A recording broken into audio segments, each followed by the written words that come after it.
नमस्कार, मैं डॉक्टर मंजू मुकुल कामले। आज की प्रस्तुति का विषय है शिक्षा के क्षेत्र में अनुवाद, प्रक्रिया एवं स्वरूप। किसी भी राष्ट्र की प्रगति में शिक्षा की भूमिका सर्वस्वीकार्य है। शिक्षित व्यक्ति की राष्ट्र निर्माण में अहम भूमिका होती है। अपनी सामाजिक राष्ट्रीय प्रतिबद्धताओं के प्रति सचेत शिक्षित व्यक्ति एक बेहतर नागरिक होता है। वह देश निश्चित तौर पर प्रगति पथ पर आगे बढ़ता है जिस देश में शिक्षित नागरिकों का प्रतिशत अधिक से अधिक होता है। इसलिए किसी भी राष्ट्र की अन्य नीतियों के साथ साथ शिक्षा नीति का भी विशेष महत्व होता है। शिक्षा के अनुवाद का संदर्भ जहाँ शिक्षा में अनुवाद की भूमिका से जुड़ा है, वहीं वह अनुवाद के शैक्षिक महत्व से भी संबंधित होता है। जहाँ एक ओर शिक्षा के बहुआयामी स्वरूप में अनुवाद एक महत्वपूर्ण आयाम है, वहीं भारत जैसे बहुभाषी देश की शिक्षा व्यवस्था में शिक्षा के विस्तार को स्थानीय भाषाओं तक ले जाने में अनुवाद की भूमिका से इनकार नहीं किया जा सकता। इस दृष्टि से शिक्षा और अनुवाद के अंतः संबंध और आवश्यकता पर विचार करना बहुत आवश्यक है। इस चर्चा को आगे बढ़ाते हुए सबसे पहले हमें शिक्षा के स्वरूप, प्रकृति और शिक्षा के घटक, शिक्षा के प्रकार, शिक्षा के लाभ व मानव जीवन में शिक्षा के योगदान पर विचार करना होगा। इस प्रक्रिया में हम शिक्षा को लेकर भारतीय और पाश्चात्य दृष्टिकोण पर भी चर्चा करेंगे और उसके उपरांत शिक्षा में अनुवाद के संदर्भ पर विचार करेंगे। यदि हम शिक्षा के अर्थ और स्वरूप पर बात करें तो शिक्षा शब्द की व्युत्पत्ति संस्कृत की शिक्ष धातु में आ प्रत्यय लगाने से हुई है, जिसका तात्पर्य है सीखना और सिखाना। शिक्षा के विषय में कहा गया है शिक्षते अनया इति शिक्षा, अर्थात जिससे सिखाया जाता है वह शिक्षा है।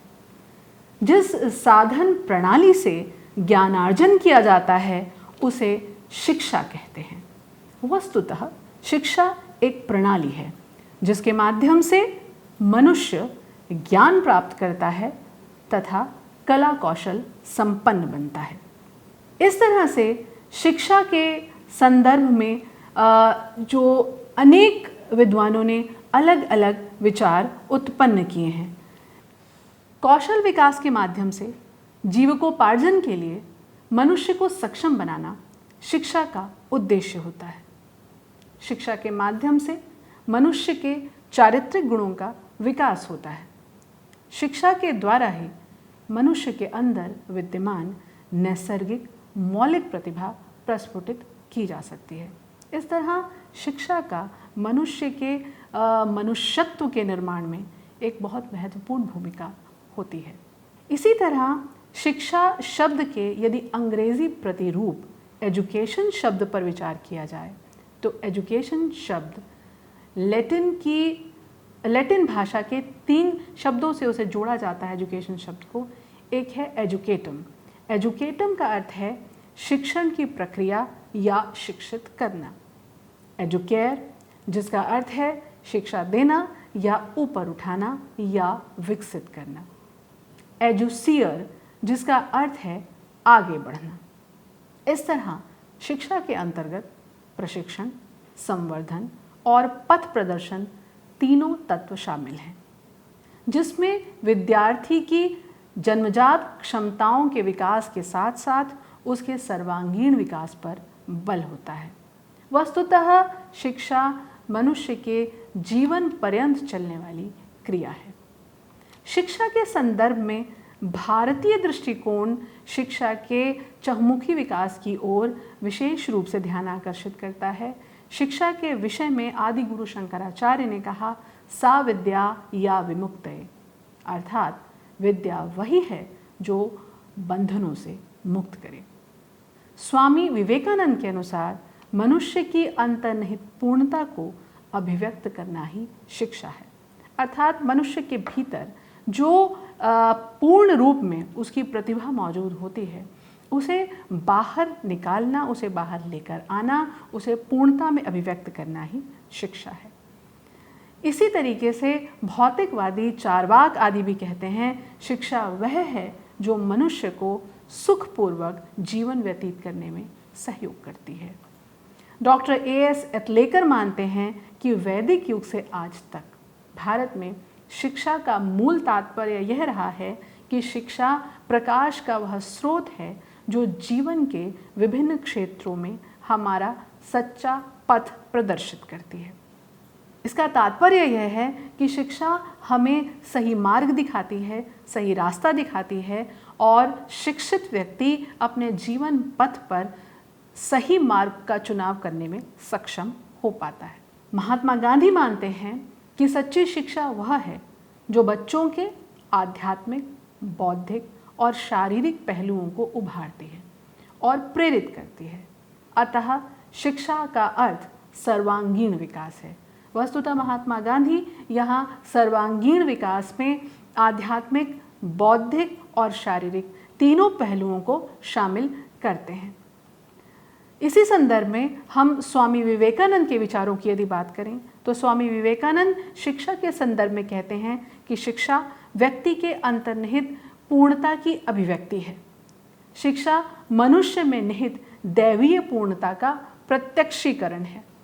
कहने का तात्पर्य है कि मनुष्य अपनी नैसर्गिक प्रतिभा के संदर्भ में सर्वगुण संपन्न होता है, पूर्ण होता है। शिक्षा उस पूर्णता को प्रत्यक्षतः बाहरी दुनिया में लेकर आती है। रविंद्रनाथ टैगोर शिक्षा के संदर्भ में कहते हैं कि उच्चतम शिक्षा वह है जो हमारे जीवन में सभी अस्तित्वों के साथ सामंजस्यपूर्ण संबंध स्थापित करती है। अर्थात शिक्षा का उच्चतम रूप वही है जिसके माध्यम से हम अपने अस्तित्व, मनुष्य अपने अस्तित्व के साथ सामंजस्यपूर्ण संबंध स्थापित कर लेता है। इस संदर्भ में महर्षि अरविंद कहते हैं कि शिक्षा का अर्थ आत्मा को विकसित करने में सहायता करना है। मनुष्य का आत्म, मनुष्य का नैसर्गिक स्वरूप जो पूर्णतः विकसित है, शिक्षा उस आत्मा को विकसित करने में सहायता करती है। इसी संदर्भ में जब हम पाश्चात्य विचारकों के शिक्षा के संबंध में विचारों पर बात करें तो सुकरात शिक्षा के संदर्भ में कहते हैं कि शिक्षा का अर्थ है प्रत्येक मनुष्य के मस्तिष्क में अदृश्य रूप में विद्यमान संसार के सर्वमान्य विचारों को प्रकाश में लाना। वे मानते हैं कि मनुष्य के मस्तिष्क में अदृश्य रूप में संसार को लेकर कुछ विचार मौजूद होते हैं। शिक्षा के माध्यम से वे विचार प्रकाश में आते हैं। प्लेटो इस संदर्भ में मानते हैं कि शिक्षा का अर्थ मनुष्य के शरीर और आत्मा को पूर्णता प्रदान करना है। यह पूर्णता जिसके कि वह योग्य है। मनुष्य के शरीर और आत्मा को अपने पूर्ण रूप में शिक्षा विकसित कर पाती है, ऐसा प्लेटो का मानना है। इस संदर्भ में अरस्तु ये कहते हैं कि स्वस्थ शरीर में स्वस्थ मन का निर्माण ही शिक्षा है। अर्थात अरस्तु शारीरिक और मानसिक दोनों ही प्रकार के स्वास्थ्य को शिक्षा के केंद्र में ले आते हैं और मानते हैं कि स्वस्थ शरीर में स्वस्थ मन का निर्माण ही शिक्षा है।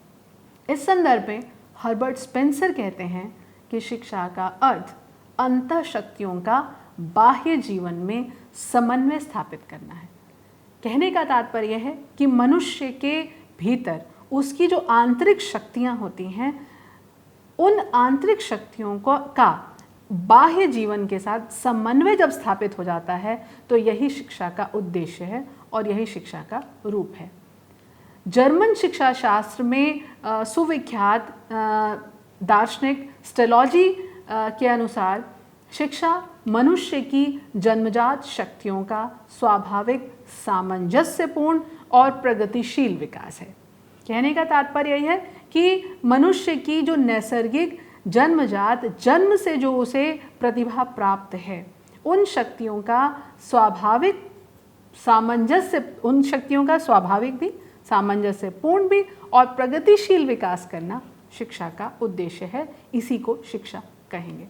इस तरह शिक्षा का स्वरूप अलग अलग विद्वानों ने अलग अलग नज़रिए से उस पर विचार किया।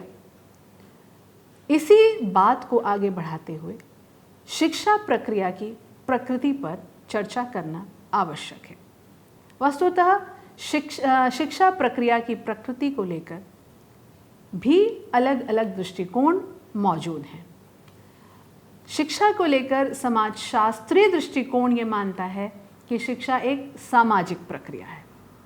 शिक्षा समाज के उद्देश्यों तथा लक्षणों का प्रतिबिंब है। जैसा समाज होगा वैसी ही उसकी शिक्षा होगी।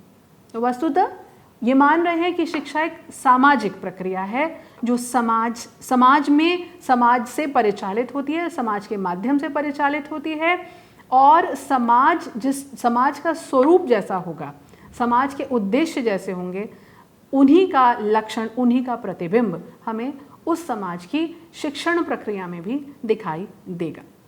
ये मानते हैं कि शिक्षा एक अनवरत चलने वाली प्रक्रिया है जो समाज में सदैव चलती रहती है, जन्म से लेकर मनुष्य के जीवन के अंत तक, और पीढ़ी दर पीढ़ी ये प्रक्रिया चलती रहती है। अतः निरंतरता शिक्षा की प्रक्रिया का प्रमुख लक्षण है।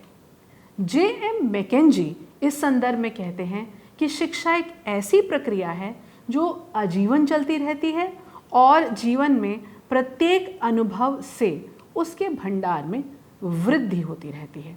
यानी कि मनुष्य अपने पूरे जीवन भर लगातार शिक्षित होता रहता है और उसके जीवन में आने वाला हर नया अनुभव उसके इस भंडार में, उसके ज्ञान भंडार में वृद्धि करता चलता है। वस्तुतः शिक्षा द्विगुणीय प्रक्रिया है और इसके दो ध्रुव हैं। एक वह जो प्रभावित करता है, यह प्रभावित करने वाला व्यक्ति शिक्षक होता है, और दूसरा वह जो प्रभावित होता है और यह प्रभावित होने वाला व्यक्ति विद्यार्थी होता है। शिक्षा विकास की सतत प्रक्रिया है। एक ओर शिक्षा मनुष्य को परिस्थितियों के साथ सामंजस्य करना सिखाती है, दूसरी ओर उसे सामाजिक परिवर्तन करने और परिवर्तनों को स्वीकार करने के लिए भी तैयार करती है। यहाँ इस बिंदु पर ध्यान देना बहुत आवश्यक है कि शिक्षा मनुष्य को परिस्थितियों के साथ सामंजस्य करना सिखाती है, और साथ ही साथ लगातार जो समाज में परिवर्तन आ रहे हैं उन परिवर्तनों और उन परिवर्तनों के स्वीकार के लिए भी शिक्षा व्यक्ति को तैयार करती है। इसी कारण शिक्षा के उद्देश्य, पाठ्यक्रम और शिक्षण विधियों में समय के साथ साथ परिवर्तन होता रहता है। शिक्षा के माध्यम से मानव सभ्यता और संस्कृति में निरंतर विकास होता रहता है। शिक्षा के माध्यम से एक पीढ़ी अपने ज्ञान कौशल को दूसरी पीढ़ी को हस्तांतरित करती है। इस हस्तांतरण को प्रत्येक समाज विद्यालयी शिक्षा में समाहित करता है। इस संदर्भ को आगे बढ़ाते हुए अर्थशास्त्रीय दृष्टि से यदि शिक्षा पर बात की जाए तो अर्थशास्त्री शिक्षा को एक उत्पादक क्रिया के रूप में स्वीकार करते हैं। वे मानते हैं कि शिक्षा एक उत्पादक क्रिया है। उनके अनुसार शिक्षित व्यक्ति की उत्पादन क्षमता और संगठन क्षमता अशिक्षित व्यक्ति की अपेक्षा अधिक होती है। इनकी दृष्टि में शिक्षा वह आर्थिक निवेश है जिसके द्वारा व्यक्ति, समाज और राष्ट्र की उत्पादन क्षमता को बढ़ाकर आर्थिक विकास किया जा सकता है। कहने का तात्पर्य है कि व्यक्ति की शिक्षा में निवेश करके राष्ट्र और समाज की उत्पादन क्षमता को बढ़ाया जा सकता है। ये शिक्षा को लेकर आर्थिक दृष्टिकोण है। इस संदर्भ में हर्बर्ट स्पेंसर मानते हैं कि शिक्षा का अर्थ मनुष्य की आंतरिक शक्तियों के साथ साथ जीवन का समन्वय स्थापित करना है। इस तरह शिक्षा के संदर्भ में जो वैज्ञानिक दृष्टिकोण है वह यह मानता है कि मनुष्य की आंतरिक शक्तियों को बाह्य जीवन के अनुकूल विकास के साथ साधन के रूप में प्रयोग करना भी शिक्षा का उद्देश्य है। कहने का तात्पर्य यह है कि मनुष्य के भीतर जो आंतरिक शक्तियां हैं उनका विकास जीवन की जो बाह्य स्थितियां हैं उन स्थितियों के निर्माण में किया जा सकता है और यही शिक्षा का उद्देश्य हो सकता है। शिक्षा के विषय में मनोवैज्ञानिक दृष्टिकोण यह स्वीकार करता है कि शिक्षा का अर्थ मनुष्य की बाह्य इंद्रियों और अंतःकरण का प्रशिक्षण है। शिक्षा मनुष्य के मस्तिष्क का विकास करती है। शिक्षा के घटक तो इस तरीके से मनुष्य के मस्तिष्क का विकास करने में शिक्षा एक बहुत महत्वपूर्ण भूमिका निभाती है। तो इस तरीके से शिक्षा को लेकर ये अलग अलग नज़रिए, अलग अलग दृष्टिकोण मौजूद हैं। इसी चर्चा को यदि हम आगे लेकर चलें तो शिक्षा के घटक के रूप में यदि हम बात करें, शिक्षण प्रक्रिया के अंतर्गत शिक्षक और विद्यार्थी, शिक्षा के ये दो प्रमुख घटक हैं। विद्यार्थी अर्थात सीखने वाला, जो शिक्षा प्रक्रिया का प्रमुख अंग होता है, शिक्षा प्रक्रिया का केंद्र होता है, और सीखने की क्रिया विद्यार्थी के शारीरिक विकास, मानसिक विकास, उसकी अभिवृद्धि, विकास एवं परिपक्वता और सीखने की इच्छा, पूर्व अनुभव, नैतिक गुण, उत्साह और अध्ययनशीलता, इन सब पर निर्भर करती है। कहने का तात्पर्य है कि जो सीखने की प्रक्रिया है विद्यार्थी की, ये किन किन चीज़ों पर निर्भर कर रही होती है। सीखने की क्रिया मनुष्य के शारीरिक विकास पर भी निर्भर कर रही होती है, विद्यार्थी के शारीरिक विकास पर भी निर्भर कर रही होती है, उसके मानसिक स्वास्थ्य पर निर्भर कर रही होती है, उसकी अभिवृद्धि जो है, उसके विकास, उसकी जो संज्ञानात्मक क्षमता है उसके विकास और उसकी परिपक्वता पर भी निर्भर कर रही होती है। साथ ही साथ उसके अंदर सीखने की कितनी इच्छा है, उसकी सीखने की इच्छा और सीखने को लेकर जो उसके पूर्व अनुभव हैं उस पर भी निर्भर कर रही होती है, नैतिक गुणों पर निर्भर कर रही होती है। इसके अतिरिक्त सीखने को लेकर विद्यार्थी के भीतर जो उत्साह है और साथ ही साथ उसकी जो अध्ययनशीलता है, इन सब पर सीखने की प्रक्रिया निर्भर कर रही होती है। इसी तरीके से इसी संदर्भ में यदि हम शिक्षक पर बात करें तो शिक्षक एक ऐसा घटक है शिक्षण प्रक्रिया का जिसके बिना शिक्षण प्रक्रिया की कल्पना ही नहीं की जा सकती। शिक्षक वस्तुतः विद्यार्थी के विकास में पथ प्रदर्शक का कार्य करता है। इसके अतिरिक्त विद्यार्थी और शिक्षक के अतिरिक्त भी शिक्षण प्रक्रिया के और कई घटक भी होते हैं, जिसमें पाठ्यक्रम शामिल है, पर्यावरण और शिक्षण कला एवं तकनीक भी शामिल है। यह सब भी शिक्षण प्रक्रिया का महत्वपूर्ण अंग होते हैं। अब इसके बाद हम शिक्षा के प्रकारों पर चर्चा करेंगे। शिक्षा के विभिन्न प्रकारों को समझने के उपरांत हम समझ पाएंगे कि इसमें अनुवाद की भूमिका क्या है। अतः शिक्षा के विभिन्न प्रकारों को समझने और उसका मूल्यांकन करने के उपरांत हम इनमें अनुवाद की भूमिका पर विचार करने में सक्षम हो पाएंगे। तो आइए समझते हैं शिक्षा के अलग अलग रूप क्या हैं।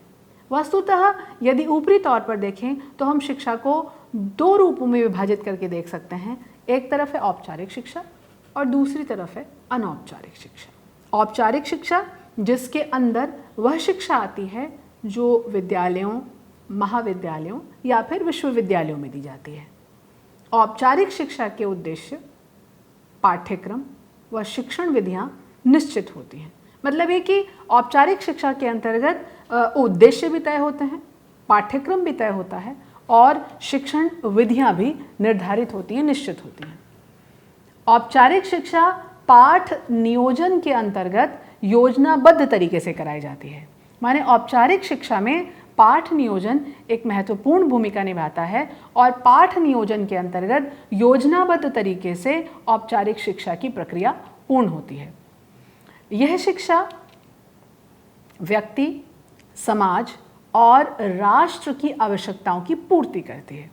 यानी समाज और राष्ट्र के जो उद्देश्य हैं उन उद्देश्यों को ध्यान में रखकर इस शिक्षा की योजना तैयार की जाती है। इसके अतिरिक्त कई स्तरों पर औपचारिक शिक्षा को व्यवस्थित किया जाता है तथा प्रत्येक स्तर पर परीक्षा और प्रमाण पत्र की व्यवस्था भी की जाती है।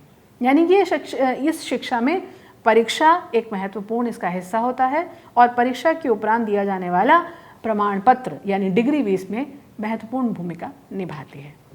अब समझने की कोशिश करते हैं औपचारिक शिक्षा को। औपचारिक शिक्षा वस्तुतः मनुष्य के जीवन में जीवन पर्यंत चलती रहती है। यूँ हम कह सकते हैं कि मनुष्य अपने जीवन में जीवन पर्यंत लगातार शिक्षित होता रहता है, सीखता रहता है। परिवार और समुदाय और समाज में रहकर मनुष्य जो जीवन भर सीखता रहता है वह वस्तुतः अनौपचारिक शिक्षा के अंतर्गत उसे शामिल किया जा सकता है। मनोवैज्ञानिकों का कहना है कि मनुष्य के व्यक्तित्व का 3/4 निर्माण उसके प्रथम 5 वर्षों में ही हो जाता है और यहाँ ध्यान देने योग्य बात यह है कि इस दौरान परिवार और समाज की अनौपचारिक शिक्षा ही बहुत महत्वपूर्ण भूमिका निभा रही होती है। अनौपचारिक शिक्षा के अंतर्गत प्रौढ़ शिक्षा को लिया जा सकता है। प्रौढ़ शिक्षा के माध्यम से निरक्षर व अशिक्षित व्यक्तियों को जो जीवन के किसी भी आयु वर्ग में जिन्हें शिक्षा प्राप्त करने की व्यवस्था प्रौढ़ शिक्षा के माध्यम से उपलब्ध कराई जाती है। यह शिक्षा उन्हें जीवन जीने की कला सिखाती है, अधिकार और कर्तव्यों का ज्ञान देती है, उनके भीतर जो आर्थिक अभिक्षमता है उसे विकसित करती है ताकि समाज के निर्माण में वे भी योगदान के योग्य बन सकें। यह शिक्षा देश के संपूर्ण साक्षरता के लक्ष्य को प्राप्त करने में सहायक होती है। इस तरह प्रौढ़ शिक्षा का अनौपचारिक शिक्षा के अंतर्गत एक महत्वपूर्ण स्थान है, एक महत्वपूर्ण तत्व है। इसी चर्चा को आगे बढ़ाएं तो मुक्त शिक्षा पर हम बात करना चाहेंगे। मुक्त शिक्षा को शिक्षा के क्षेत्र में एक नए आंदोलन की तरह देखा जा रहा है। द स्कूलिंग सोसाइटी के लेखक इवान इलिच ने मुक्त शिक्षा के विचार को निर्मित और विकसित करने में अहम भूमिका निभाई है। दुनिया के कई देशों में इस शिक्षा को लेकर काफ़ी सफलता मिली। इसके पाठ्यक्रम अति विकसित और जीवनोपयोगी होते हैं। यह शिक्षा पत्राचार, Akashvani, Doordarshan, audio video lecture के माध्यम से दी जाती है। इसके माध्यम से शिक्षा व्यवस्था में नवीनता भी बनी रहती है और नवीनता के साथ साथ रोचकता भी मौजूद रहती है, बनी रहती है। इसी तरीके से जीवन पर्यंत शिक्षा को भी इसी में शामिल किया जाना चाहिए। जीवन पर्यंत शिक्षा का अर्थ है व्यक्ति द्वारा जो उसके आसपास की परिस्थितियां हैं उन परिस्थितियों में उसकी कुशलतापूर्वक भागीदारी के लिए जो उसे अद्यतन ज्ञान की ज़रूरत है उस अद्यतन ज्ञान की प्राप्ति अथवा कौशल में प्रशिक्षण अथवा जानकारी देने के लिए जीवन पर्यंत शिक्षा एक नए शिक्षा मॉडल के रूप में उभर कर आ रही है। इस नाम के अनुरूप इससे स्पष्ट हो जाएगा जीवन पर्यंत शिक्षा, यानी कि इसमें यह विशेषता है कि यह शिक्षा सतत मनुष्य के जीवन में विद्यमान रहती है। यह सतत शिक्षा का एक विशिष्ट रूप है। यह शिक्षा मनुष्य को हर समय अद्यतन ज्ञान एवं कौशल प्राप्त करने हेतु अवसर सुलभ कराती है। यानी कि जो ज्ञान में लगातार परिवर्तन आ रहा है, जानकारी के जो नए नए क्षेत्र उत्पन्न हो रहे हैं, उनको लेकर ये जीवन पर्यंत शिक्षा मनुष्य को सुअवसर उत्पन्न कराती है कि वह अपनी कार्यकुशलता का लगातार इस तरह की शिक्षा प्राप्त करके उसका विस्तार कर सके और उसे नई परिस्थितियों में समायोजन की कुशलता इसके माध्यम से प्राप्त हो सके। क्योंकि परिस्थितियां लगातार बदलती रहती हैं, मनुष्य के जीवन में परिवर्तन आता रहता है। उम्र के साथ उसके जीवन में लगातार उसकी परिस्थितियां बदलती रहती हैं और नए रोजगारों की तरफ जब मनुष्य बढ़ता है तो इन परिस्थितियों के साथ समायोजन स्थापित करने में ये जो जीवन पर्यंत शिक्षा है इसका बड़ा रोल है। यह निरंतर मनुष्य की समझ व कार्यकुशलता को विकसित करती है। तो जीवन पर्यंत शिक्षा का अर्थ है व्यक्ति के भीतर इस कार्यकुशलता का लगातार विस्तार होता रहे, लगातार विकास होता रहे। यह निरंतर मनुष्य, हम अभी चर्चा कर चुके हैं कि मनुष्य की समझ और कार्यकुशलता को विकसित करती है। इसके अंतर्गत हम दूर शिक्षा पर बात करें तो दूर शिक्षा का आरंभ कहा जा सकता है कि सन 1856 के आसपास बर्लिन यानी जर्मनी में हुआ।